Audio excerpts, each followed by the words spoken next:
Most students read the income statement. Very few actually understand how it works. In CFA exam, questions don't come from definitions. They come from how numbers flow and how small changes affect profit.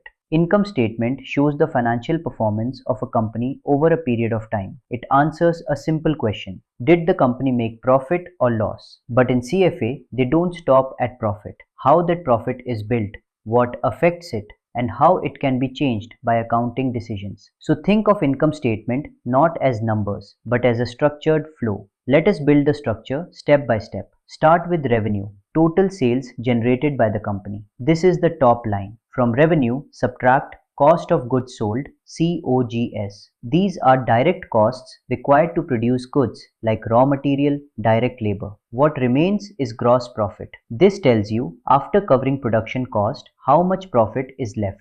Next step, operating expenses. These include salaries, rent, administrative, and selling expenses. These are required to run the business but not directly linked to production. After subtracting these, you reach operating profit, EBIT. This is one of the most important numbers because it shows how the core business is performing before considering financing and taxes. From EBIT, subtract interest. This is the cost of borrowing. Then subtract tax. What remains is net profit. This is the bottom line. Final earnings available to shareholders. So full flow becomes revenue to gross profit to EBIT to net profit. Now understand this clearly. Any adjustment in exam will impact one or more of these levels. Now comes one of the most tested areas, revenue recognition, because profit depends on when revenue is recorded. Both IFRS and Gaap follow a 5-step model. Step 1. Identify the contract. Step 2.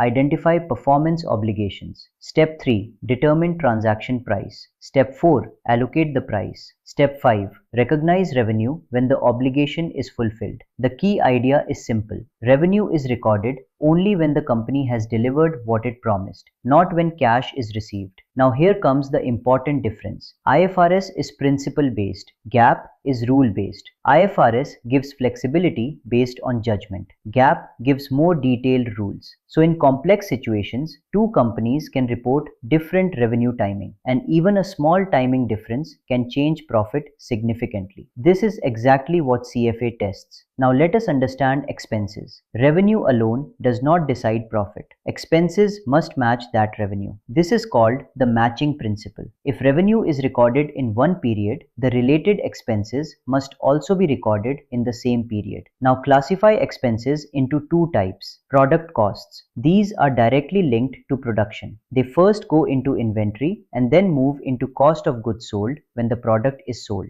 Period costs. These are not directly linked to production, like admin, selling, office expenses. These are expensed immediately. Now here is the exam point. If a company incorrectly classifies a cost as product or period, profit will change. So CFA questions often test this classification logic. Now we move to earnings per share, EPS. This tells you how much profit belongs to each share. Basic EPS is simple, net income divided by number of shares. But in reality, number of shares does not remain constant. Companies issue shares or buy back shares during the year. So CFA uses weighted average number of shares. This is very important for calculations. Now next concept, diluted EPS.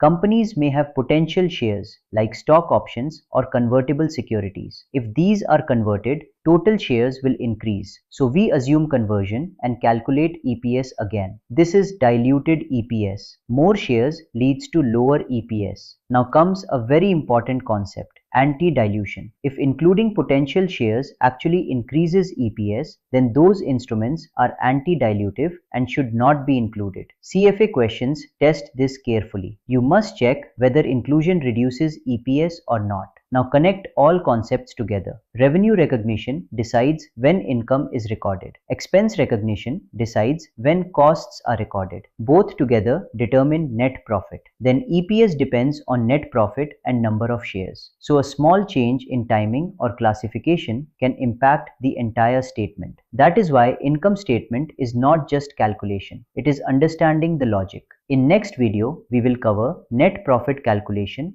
revenue and expense adjustments, EPS with weighted average shares, diluted EPS, and anti-dilution. This is where most students make mistakes. Subscribe. We will solve it step by step.